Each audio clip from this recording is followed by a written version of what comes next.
The crystal chandelier overhead didn't just drip light, it bled diamonds onto the polished marble floor. It was a world away from the dusty roads and sun-bleached porches of my youth, a universe I had been violently ejected from 5 years ago. Now, I was back, not as the timid, wide-eyed girl from a small town shackled by an arranged marriage, but as Nemesis in a silk gown the color of midnight. My target stood across the ballroom, a king in his castle of glass and steel. Damian Blackwood, my husband, the man who had shattered my world without a second glance. His back was to me, a powerful silhouette in a bespoke tuxedo. He commanded the room with an effortless gravity, the same magnetic pull that had once drawn me in, naive and hopeful. Laughter, low and confident, reached me from his circle of sycophants. They were celebrating his latest acquisition, the crowning jewel of his corporate empire, an empire built on the ashes of my family's legacy. That was the debt he was about to start repaying. I took a breath, the air thick with expensive perfume and unspoken power plays, and began my slow, deliberate walk across the floor. Each click of my heels against the marble was a countdown. Heads turned. Whispers followed me like a shadow, a ripple of curiosity in a sea of calculated indifference. I saw the moment one of his associates noticed me, the subtle nudge, the questioning glance in my direction. Then, Damian turned. For a heartbeat, the world stopped. His eyes, the color of a storm-tossed sea, widened almost imperceptibly. The glass of whiskey in his hand stilled. Recognition warred with disbelief on his chiseled features. He saw me, but he didn't. This woman, poised and radiating a glacial fury, was not the girl he had dismissed 5 years ago. The cheap dress was replaced by couture, the hopeful gaze by a diamond-hard resolve.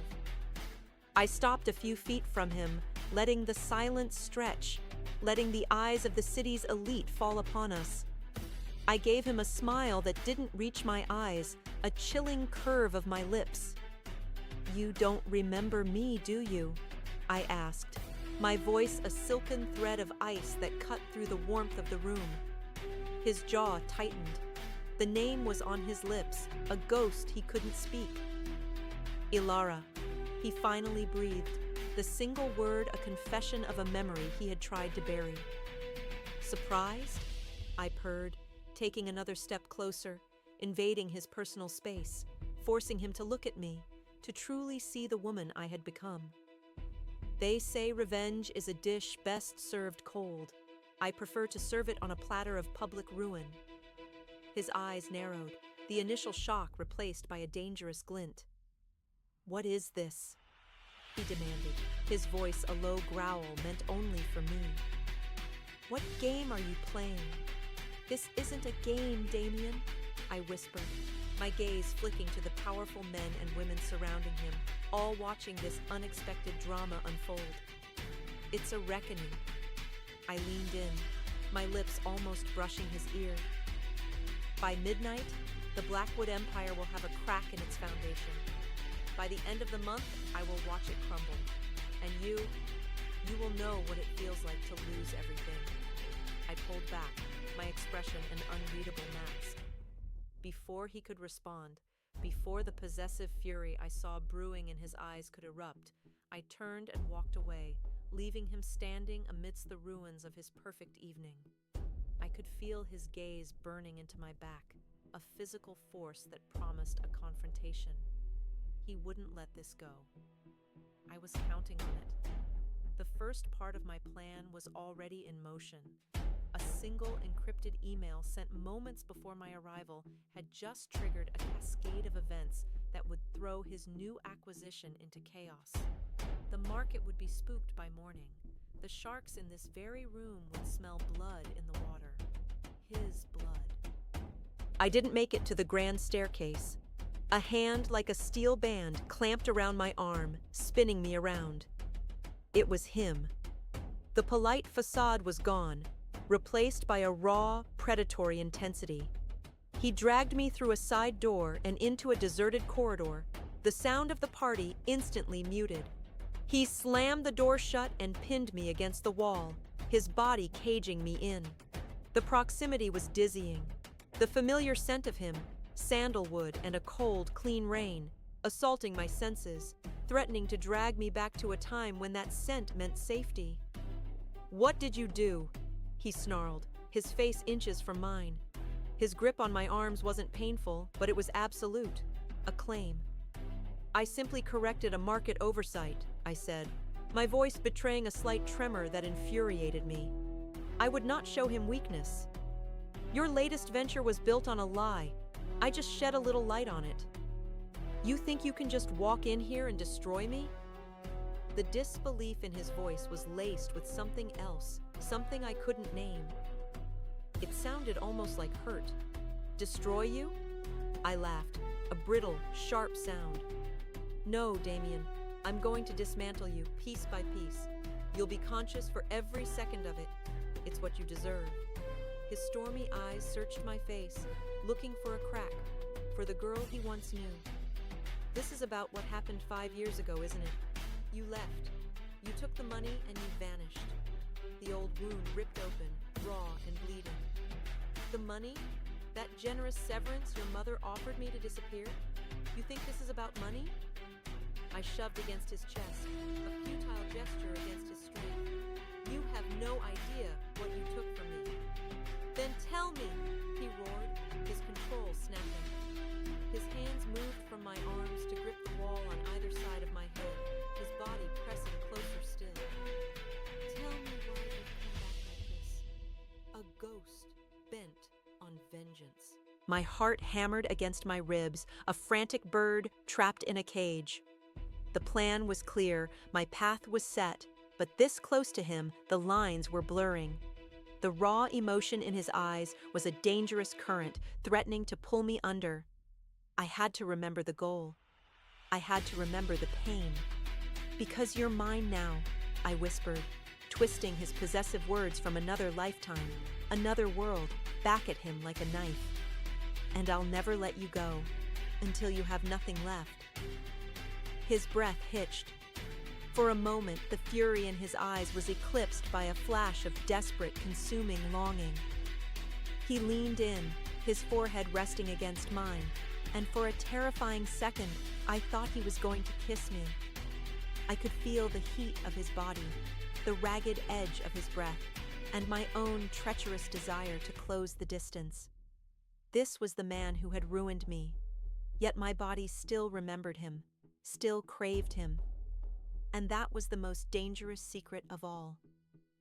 "You have no idea what you've just started," he murmured, his voice thick with a promise that was both a threat and a vow. His words hung in the air, a vow that sent a shiver down my spine, part fear, part a thrilling, terrible anticipation. The heat of his body was a furnace, threatening to melt the icy resolve I had spent 5 years carefully constructing. I shoved against his chest, creating a sliver of space between us, a breath of air that was mine alone. "It was you who started this, Damien," I retorted, my voice steadier than I felt. 5 years ago, when you let your family drive out a pregnant, terrified girl with nothing but a check designed to buy her silence. The blood drained from his face. The anger in his eyes was instantly extinguished, replaced by a stark, profound shock. "Pregnant?" he whispered, the word hollow, disbelieving. "You were pregnant?" There it was, the first crack in his formidable armor, the first stone to be dislodged from the foundation of his empire. The secret I had guarded with my life was now my most potent weapon. "Yes," I said, my gaze unwavering. "Your child, a son. The heir you never knew you had." He stumbled back as if I had physically struck him, his hand falling from the wall. The corridor suddenly felt vast. He stared at me, his mind clearly racing, trying to reconcile the image of the girl who vanished with the woman standing before him, delivering this life-altering revelation with cold precision. "A son," he repeated, not a question, but a statement of dawning, horrifying reality. Where is he? Safe, I snapped, a fierce protective instinct surging through me. Safe from you, safe from the world that would have torn him apart, just like your mother tried to tear me apart. A storm of emotions crossed his face, confusion, rage, and a deep, gut-wrenching pain that mirrored my own from so long ago. My mother! What did she do? She told me you wanted me gone, I said, the memory still sharp enough to draw blood. That I was a small-town inconvenience, an embarrassment to the Blackwood name. She told me you had approved the settlement, that you wanted a clean break before you took over the company. She gave me a choice: take the money and disappear, or be destroyed and lose my child in the process. The flashback hit me then, unbidden. The cold leather of the chair in his father's study, the scent of his mother's sharp floral perfume, the finality in her eyes.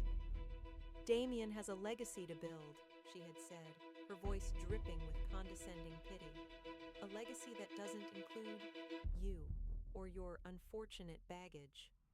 I had looked for Damien, desperate for him to deny it, but he was gone, away on a business trip he said was crucial for his succession. His silence had been my answer. Damien shook his head, a violent negating motion. No, that's a lie. She told me you left, that you took the money because you never cared for me, only for what I could give you. The bitter irony was a punch to the gut. We had been fed 2 different poisons from the same bottle. For 5 years, he had believed me to be a gold digger, and I had believed him to be a monster. The truth, it seemed, was far more complicated and far more painful. It doesn't matter what lies we were told, I said, pushing the ache down. The result is the same. Now you will feel the consequences. He took a step toward me, his hands raised in a placating gesture that was entirely at odds with the predatory intensity in his eyes. Ilara, a child changes everything. Our son, you can't keep him from me. I have a right. You have no rights, I spat, my voice echoing in the narrow space. You lost them when you allowed me to be cast aside. I am the only one who has protected him, loved him, raised him. You are nothing to him. The words were cruel, designed to wound, and they hit their mark. He flinched, the pain in his eyes so raw it almost made me falter. Almost. I can't lose you again, he said, his voice dropping to a low, desperate murmur that vibrated through the floor. And I will not lose a son I never knew I had. Not now. Not ever. He moved with a speed that stole my breath. He wasn't grabbing me this time. Instead, he pulled out his phone, his thumb flying across the screen. Security, he said into the device, his eyes locked on mine. Seal the building. No one enters or leaves without my authorization. And bring my car to the private exit, now. He snapped the phone shut. What are you doing? I demanded, a knot of genuine fear tightening in my stomach. This was not part of the plan. I was supposed to be in control, to be the one dictating the terms. I'm protecting my family, he stated, the words laced with an unshakable conviction. You came here to start a war, Ilara. Fine. But wars are fought on my terms, on my battlefield. You and I have 5 years of lies to unravel, and you will not leave my sight until I have the truth, and until I meet my son. You can't hold me captive, I protested, my voice rising. Can't I? He gave me a humorless smile that was more terrifying than any threat. You brought down a multi-billion-dollar deal with a single email. You are a threat to my entire world. Keeping you close isn't just a desire, Ilara, it's a necessity. You're mine now, and I'll never let you go. I meant it then, and I mean it now, even if I have to chain you to my side. Before I could argue, before I could devise an escape, 2 imposing figures in sharp black suits appeared at the end of the corridor. They moved with silent, lethal efficiency. Damien didn't even look at them. Escort Ms. Dubois to my penthouse. She is to be treated as my guest, he commanded. The words, my guest, sounding more like my prisoner. His gaze pinned me in place. But she is not to leave, under any circumstances. He took a step closer, his hand coming up to gently brush a stray strand of hair from my face. The touch was electric, a spark in a room full of gunpowder. His thumb grazed my cheekbone, a phantom caress that felt possessive, proprietary. "I'll protect you, Alara," he whispered, his voice a paradox of silk and steel, "even if it's from yourself." The elevator ascended in unnerving silence, a glass box climbing the spine of the skyscraper. The two guards were silent sentinels, their presence a constant reminder of my new reality. I was a captive in a sky-high palace. My plan for a swift, surgical strike on Damien's empire had just backfired spectacularly. I had intended to be the puppeteer, pulling the strings from the shadows. Instead, I was trapped in the heart of the storm with the very man I meant to destroy. The doors opened directly into the penthouse. The view was the first thing that hit me, a breathtaking panorama of the city's glittering skyline spread out like a carpet of fallen stars. It was a view that screamed power, dominance, and an almost godlike detachment from the world below. The space was vast, minimalist, and cold, all clean lines, chrome, and shades of gray. It was the home of a man who commanded the world but possessed nothing warm. One of the guards gestured for me to enter, and I walked onto the cool marble floor, my arms wrapped around myself. As they retreated, leaving me alone in the opulent silence, my eyes scanned the room, searching for a sign of the man I once knew in this sterile environment. And then I saw it. On a sleek, black lacquered table, nestled between a brutalist sculpture and a stack of architectural magazines, was a single silver frame. My feet carried me toward it against my will. My breath caught in my throat. It was a photograph of me. It wasn't a formal portrait. It was a candid shot he had taken on a rare, stolen afternoon. We had driven out to the countryside, away from the suffocating scrutiny of his family. I was sitting in a field of wildflowers, my head thrown back in laughter, my eyes closed against the sun. I remembered that day with a painful clarity. He had been so tender, so attentive. "I need to capture this," he'd whispered, his voice thick with emotion as he lowered the camera. "So I never forget what you look like when you're truly happy, when you're just mine." He had promised me a life then, a life built on that happiness, a fortress to keep his world out, a promise that had turned to dust. Why was this picture here? Why would a man who believed I had betrayed him keep such an intimate, joyful memory on display? It was a crack in the narrative I had clung to for 5 years, the narrative of a cold, ruthless man who had discarded me without a thought. The sound of the elevator door sliding open made me jump. Damien strode in, his tie loosened, his jacket gone. He stopped when he saw me standing by the photograph. His gaze flickered from my face to the picture, and a complex emotion, something akin to pain, crossed his features before being locked down. 5 years, he said, his voice quiet, yet it filled the cavernous room. "I've been searching for you for 5 years, Alara."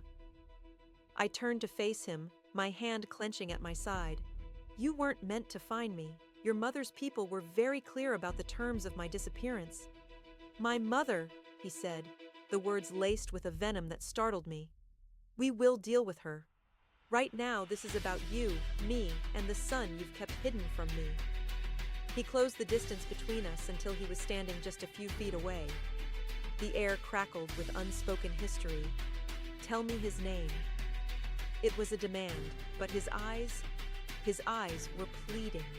"No," I said, the word costing me more than he could ever know. "You don't get to have that. You don't get to speak his name." "I am his father," he roared, the sound bouncing off the glass walls, a raw cry of a man pushed to the edge. "You're a biological donor," I shot back, my own voice rising. "A father is there for the first step, the first word, the fevers in the middle of the night. Where were you, Damien? Oh, that's right. You were building this, I gestured wildly at the opulent prison surrounding us. This empire, on the ashes of my life. Because I thought you were gone. Because I was told you didn't want me. You only wanted my money. He ran a hand through his dark hair, a gesture of pure frustration. I mourned you, Alara. I spent a year in a whiskey-soaked haze, hating you, hating myself. I became this machine. Because the heart of me was gone. You took it with you. His confession hung in the air, a shocking, vulnerable truth that I was not prepared for. I had imagined him celebrating his freedom, not drowning in grief. The foundations of my revenge felt unstable, shaking beneath my feet. What is he like? He asked, his voice softer now, laced with a desperate need to know. Does he laugh like you did in that picture? My throat tightened. He has my eyes, I admitted, my voice a near whisper. But he has your determination. When he sets his mind on something, nothing can stop him. A sad smile touched Damien's lips. He's a Blackwood then. He took another step, his presence overwhelming. I'll protect you, Alara. I swear it. I failed 5 years ago because I didn't know there was a battle to be fought. I will not fail again, but you have to let me in. Let me be his father. It's not that simple, I whispered, tears blurring the city lights. Then show me, he urged, his voice breaking. Show me what I've been missing. Please, Alara, just a picture. I need to see my son. The please shattered the last of my defenses. It was a word of supplication, of surrender. It was the word of a man stripped bare of his power, leaving only a desperate father. My hand trembled as I reached into my purse and pulled out my phone. With fumbling fingers, I found my favorite picture. It was of our son, Leo, on his 5th birthday last month.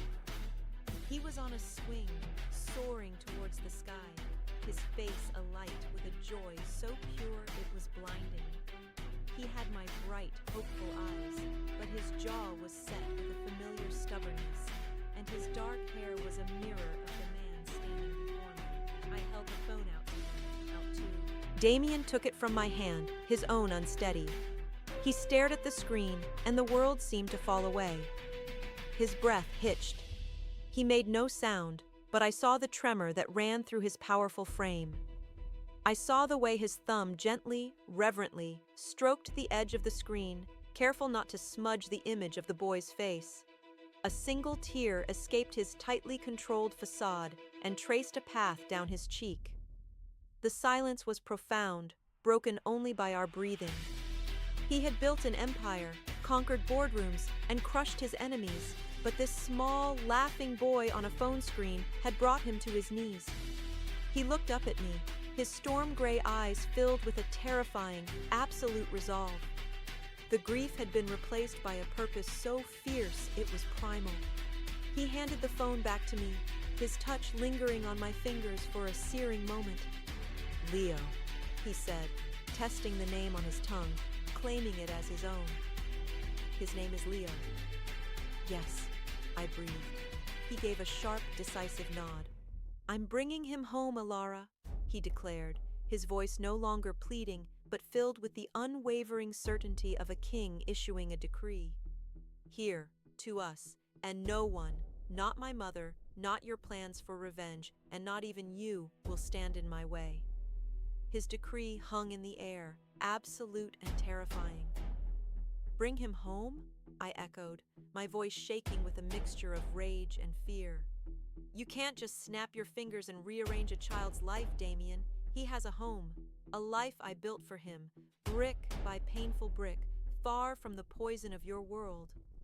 Our world, he corrected, his voice dangerously soft. He took a step closer, and my instincts screamed at me to retreat, but my feet were rooted to the floor. The poison came from one source, Ilara, a source I intend to neutralize tonight. He turned away from me and walked toward the sleek intercom panel on the wall. You think this is a negotiation? You think I'm asking for your permission? He pressed a button. This is a statement of fact. My son is coming home. You are staying here. We are going to be a family, and I will destroy anyone who tries to stop it. Sarah, he spoke into the panel, his tone shifting to one of icy command. Contact my mother. Tell her I require her presence in my penthouse immediately. It is not a request.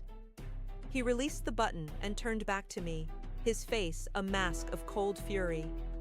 My blood ran cold. What are you doing?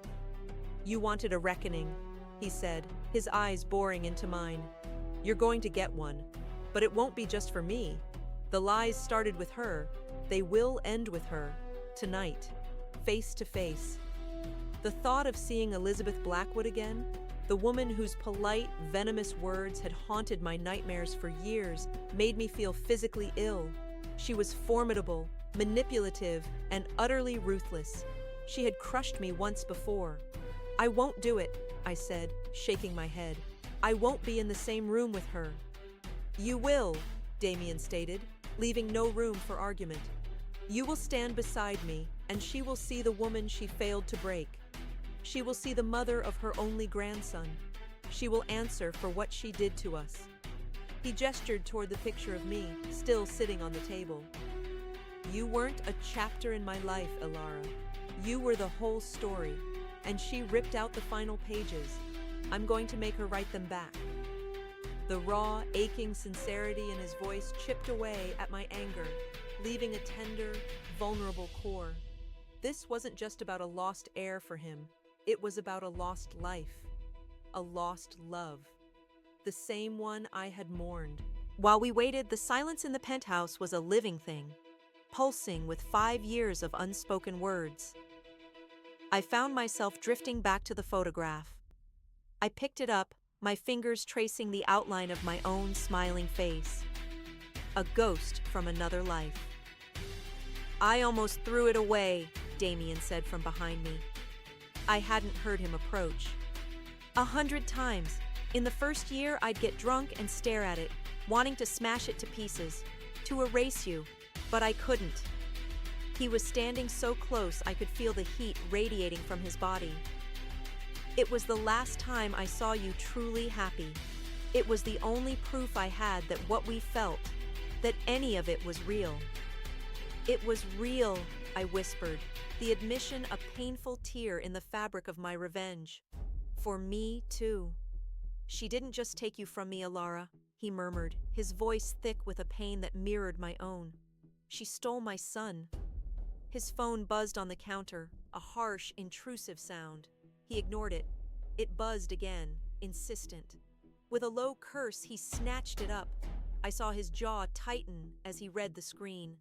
What is it? I asked, a flicker of my original purpose returning. Is the foundation cracking? He shot me a look, a mixture of annoyance and a strange, grudging respect. You aimed for the keystone, I'll give you that. He put the phone to his ear. Harrison, I don't care about the board. No, you calm them down.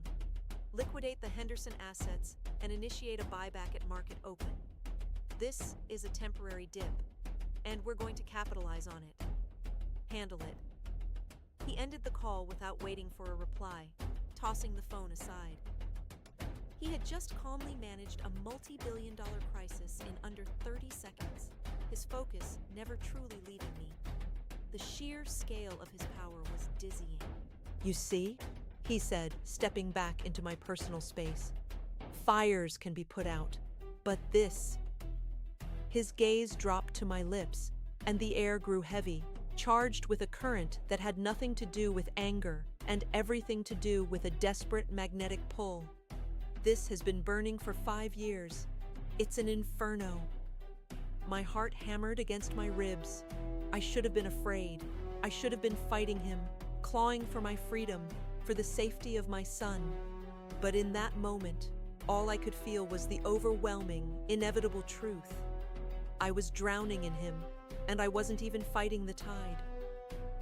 Just as he leaned in, just as I felt the warmth of his breath on my skin, a soft chime echoed through the penthouse. The elevator had arrived. Damien straightened up, his expression hardening into a mask of glacial resolve. He took my hand, his fingers lacing through mine in a grip that was both possessive and protective. A united front. Showtime, he murmured. The doors slid open, and there she was. Elizabeth Blackwood stood there, the picture of aristocratic elegance in a Chanel suit, her silver hair perfectly coiffed. Her eyes, the same stormy gray as her son's but lacking any of their warmth, swept the room. They landed on me, widened in momentary shock, and then narrowed with pure, unadulterated loathing. Then her gaze fell to our joined hands, and for the first time in my life, I saw a flicker of fear in the eyes of the unbreakable matriarch. "Damien," she began, her voice the same smooth, cultured silk she used to dismiss me. "What is the meaning of this? Why is she here?" Damien's grip on my hand tightened. "Hello, Mother," he said, his voice a low, dangerous growl that promised retribution. "Meet my son's mother. We have a few things to discuss, starting with the day you destroyed my life." Elizabeth's carefully constructed composure faltered, her gaze flicking between her son's resolute face and my defiant one. The fear in her eyes was quickly masked by an icy disdain. "She's filling your head with lies, Damien. Can't you see? This is a desperate, pathetic ploy for money, for the position she was never worthy of." "The only liar in this room is you, Mother." Damien's voice was deadly calm, a contrast to the storm brewing in his eyes. His grip on my hand was an anchor, a silent declaration of allegiance. "For 5 years I believed your story. I grieved the woman you painted as a mercenary.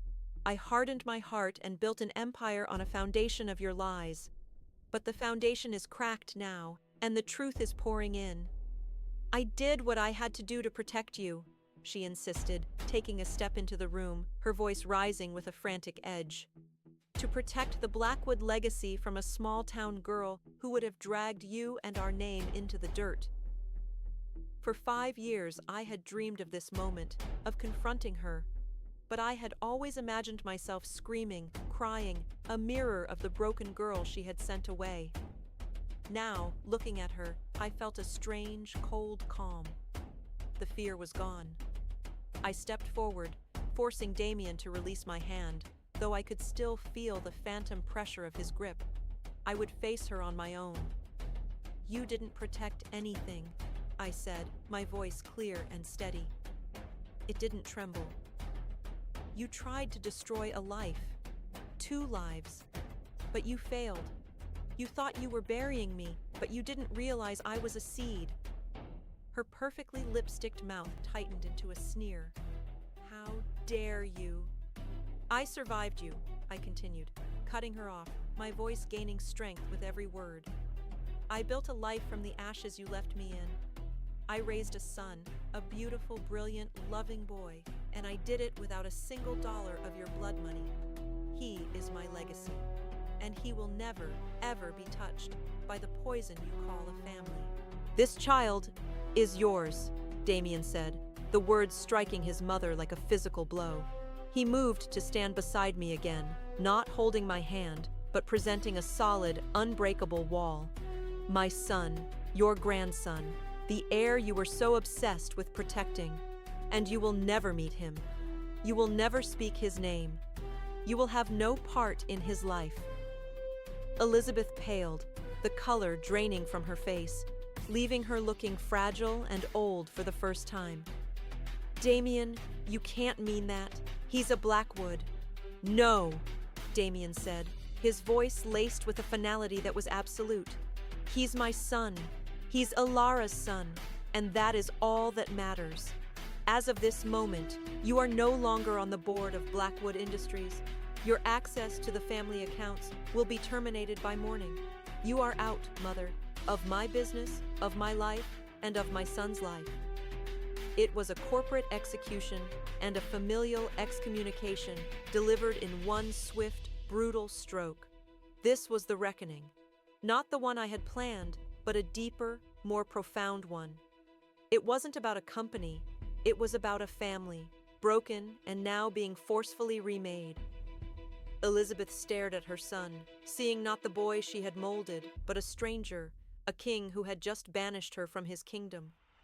The fight went out of her. There was no argument left to make.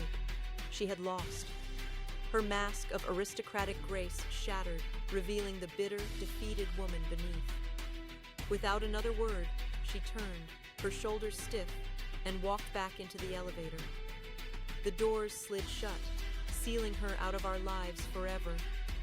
The silence she left behind was vast and heavy. The adrenaline drained away, leaving me trembling. The emotional cost of the last 5 years, of the last few hours, crashed down on me all at once. My legs felt weak, and I swayed on my feet. Damien was there in an instant, his hands steadying me, gripping my arms gently. "Elara," he breathed, his voice rough with emotion. He led me to one of the stark white sofas and sat me down, kneeling in front of me, his hands still holding mine. He looked at me, his stormy eyes stripped of all their anger and power, leaving only a raw, desperate vulnerability. "I failed you," he whispered, the confession a gut-wrenching sound. "I failed you and our son in the most unforgivable way. I was a coward. I should have fought for you. I should have seen through her lies. I should have come for you." Tears I didn't know I had left began to trace paths down my cheeks. "I thought you didn't want us," I choked out. "Not want you?" He let out a broken, humorless laugh. "Elara, losing you, it hollowed me out. I became a ghost in my own life. Everything I did, every deal, every acquisition, it was all just noise to drown out the silence you left behind." He lifted a hand, his touch hesitant, and gently wiped a tear from my cheek with his thumb. "I'll protect you," he said, his voice thick with an unbreakable vow. "From everyone. I will spend the rest of my life making this right, if you'll let me. I'll burn this whole damn world to the ground if it means keeping you and Leo safe." "Damien, I love you," he said, the words raw, desperate, and utterly true. "I never stopped. I tried, God, I tried to hate you, but it was impossible. All I did was love a memory." My own heart cracked open, pouring out the love I had tried so hard to bury under layers of anger and pain. "I love you too," I confessed, the words tasting of relief and sorrow and a fragile, burgeoning hope. "This child is yours," I whispered back to him. But this time, it wasn't a weapon. It was a gift. He needs his father. The relief that washed over his face was so profound, it was like watching the sun break through a storm. "I can't lose you again, Elara," he murmured, leaning his forehead against mine. "Please, stay. Don't let me be a visitor in my son's life. Let us be a family, here, or anywhere you want to go." My revenge plot was in ashes, but what was rising from them was something I had given up on long ago. A future, a chance. "I'm not going anywhere," I promised, my hand coming up to cup his jaw, feeling the rough stubble against my palm. "But our son's home is not here, in this glass tower. It's in a small house with a big yard and a tire swing." He closed his eyes, a real smile finally touching his lips. "Then that's where our home will be." He pulled back slightly, his eyes searching mine. "Let me meet him. Tomorrow." I nodded, the tears flowing freely now, but they were tears of release, not of pain. "Tomorrow," I agreed. He leaned in and kissed me. It wasn't a kiss of desperate passion or possessive claiming. It was a kiss of homecoming. It was tender and slow, a silent promise of healing, of new beginnings, of a vow finally being kept. The king had abdicated his cold, lonely throne to come down and rebuild a home.